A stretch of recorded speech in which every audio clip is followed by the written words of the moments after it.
যারা গরম ভাতে ভর্তা খেতে পছন্দ করেন তাদের জন্য আজকে নিয়ে চলে এসেছি ভীষণই টেস্টি চটপটা বরবটির ভর্তা রেসিপি।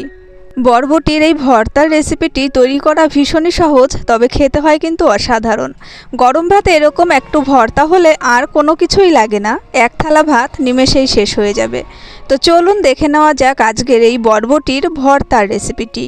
প্রথমেই আমি 200 গ্রাম বরবটি নিয়ে নিয়েছি, আর বরবটিগুলোকে ছোট ছোট টুকরো করে কেটে ধুয়ে জল ঝরিয়ে রেখেছি।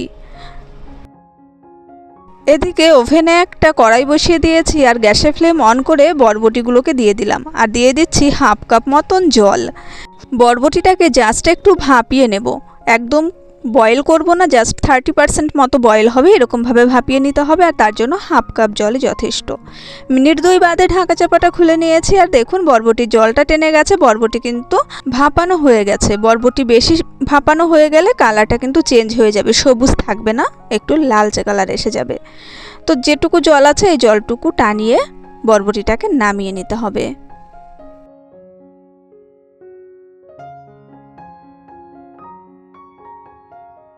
বরবটিটা নামানো হয়ে গেলে ওই কড়াইতেই দিয়ে দিচ্ছি 1 টেবিল স্পুন সর্ষের তেল। ভর্তাটা সর্ষের তেলেই করবেন, এতে করে খেতে বেশি ভালো লাগে। কয়েকটা শুকনো লঙ্কা দিয়ে দিলাম, লঙ্কাটাকে ফ্রাই করে নামিয়ে নেব। গ্যাসের ফ্লেমটা লো টু মিডিয়ামে রেখে লঙ্কাগুলোকে ভেজে নেবেন। লঙ্কাগুলো বেশি ভাজা হয়ে গেলে বা কালো হয়ে গেলে কিন্তু তেতো লাগবে, খেতে ভালো লাগবে না, তাই হালকা একটু লালচে করে লঙ্কাটাকে ভেজে নামিয়ে নিতে হবে। গ্যাসের ফ্লেমটা লো টু মিডিয়ামেই রাখবেন। লঙ্কাগুলো আমি নামিয়ে নিয়েছি। এবার ওই কড়াইতেই দিয়ে দিচ্ছি কয়েক কোয়া রসুন। রসুনগুলোকে খুব বেশি ফ্রাই করব না, জাস্ট হালকা একটু ব্রাউন কালার করেই রসুনগুলোকে নামিয়ে নিতে হবে। দেখুন রসুনটা কিন্তু একদম আমি লাল লাল করে ভাজিনি, জাস্ট হালকা একটু কালার চেঞ্জ হয়েছে। আর এই সময় এই রসুনটাকেও নামিয়ে নেব। এখন এই একই তেলের মধ্যে দিয়ে দিচ্ছি একটা মিডিয়াম সাইজের কুচি করা পেঁয়াজ। পেঁয়াজটা হালকা কালার চেঞ্জ হওয়া পর্যন্ত একটু নাড়াচাড়া করে নামিয়ে নিতে হবে। তো দেখুন পেঁয়াজটা জাস্ট একটু কাঁচকাচ মতো হয়েছে, আর সেই সময় পেঁয়াজটাকে নামিয়ে নিচ্ছি। এবার চলে এলাম একটা মিক্সিং বাটির কাছে। এই মিক্সিং বোলের মধ্যে দিয়ে দিচ্ছি পেঁয়াজ আর রসুন ভাজাটা, তার মধ্যে দিয়ে দিচ্ছি শুকনো লঙ্কা ভাজা, আমি এখানে 2টো লঙ্কা দিয়েছি, আর ভাপিয়ে নেওয়া বরবটি।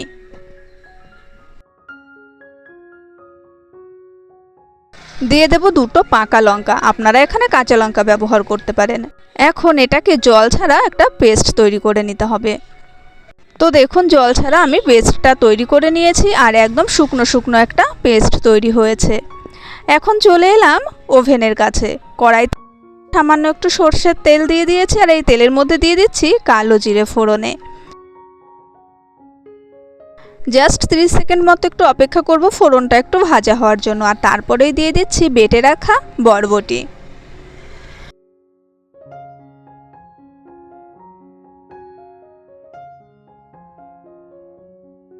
বরবটিটা দেওয়া হয়ে গেলে দিয়ে দেবো স্বাদ অনুযায়ী লবণ আর সামান্য হলুদ।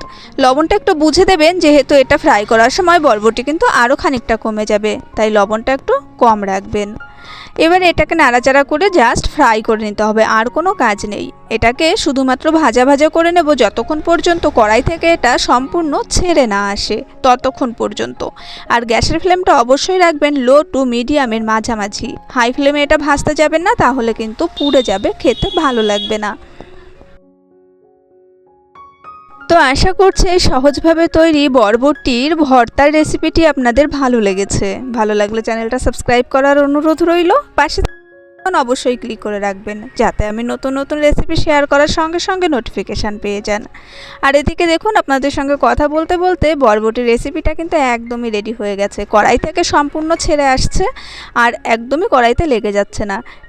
এরকম করেই কিন্তু ফ্রাই করে নিতে হবে। তো এরকম যতটা ভালো করে ভাজা করবেন খেতে কিন্তু ততটাই ভালো লাগবে এই বরবটির রেসিপিটি।